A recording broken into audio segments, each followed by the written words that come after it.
This is the Arsenal by ROTB, which stands for Revenge of the Blade. It is, let's see how much. Oh no, I still have it on grams. Shoot, it's 125 grams. Let's switch this to ounces because I'm unfortunately American. Milliliter. Ounces. Okay. It weighs 4.44 ounces.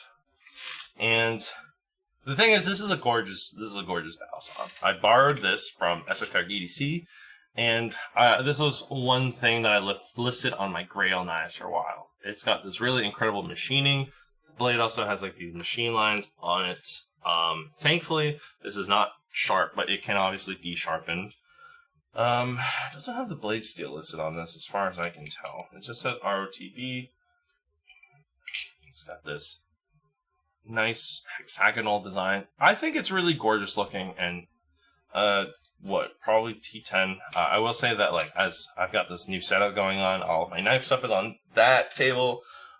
Still need a chair for it, and I'm gonna be really careful because I have like a little rug over here, but this is not my knife, so I'm gonna be very careful flipping this. The biggest thing is that as much as I thought I might like this knife, it is basically a configuration not for me.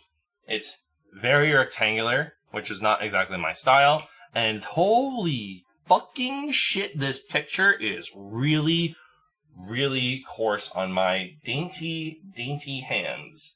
The circle part up here, not so bad.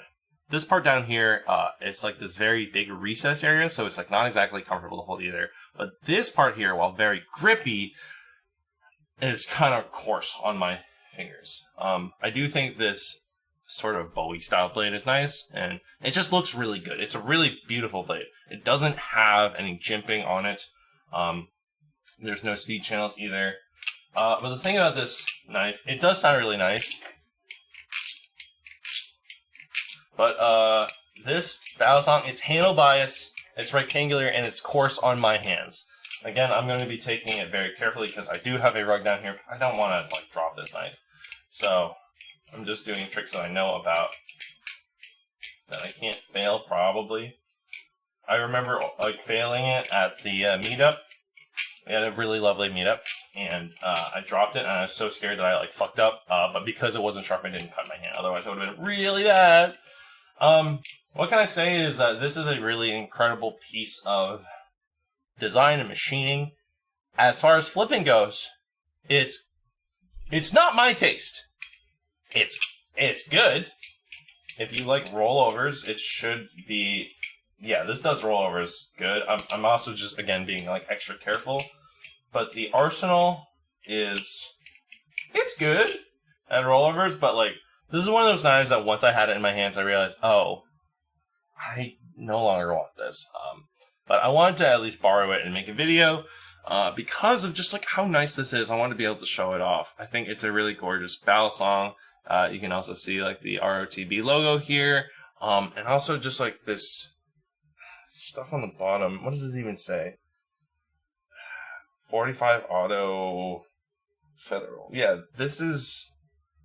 I think maybe these are bullet casings or something. I'm not sure. It does have what looks like T6 screws holding it in together, but it might be the end of a bullet casing. I don't know, 45 seems pretty small, but like, this seems smaller than 45 millimeters. Regardless, it looks really cool, and I think it's a really beautiful Balisong, but I have learned that sometimes it's better to try before you buy, because this is one of those that it's just not for me. It's a beautiful looker, and I think it looks great in any collection. But this is thank you to Esoteric EDC for lending it to me. I have another Balisong that I will be trying in much more detail. But this is one that I'm far too afraid to like flip a lot when I've already kind of determined how I felt about it during the meetup as well as like just a little bit after. But thanks for tuning in. If you do like this design and you do like handle bias and you don't mind texture, this might be absolutely worth it for you. So yeah, great work on by ROTB, and thanks Esoteric EDC. But for everyone else, click the subscribe button and see my next video. Huzzah!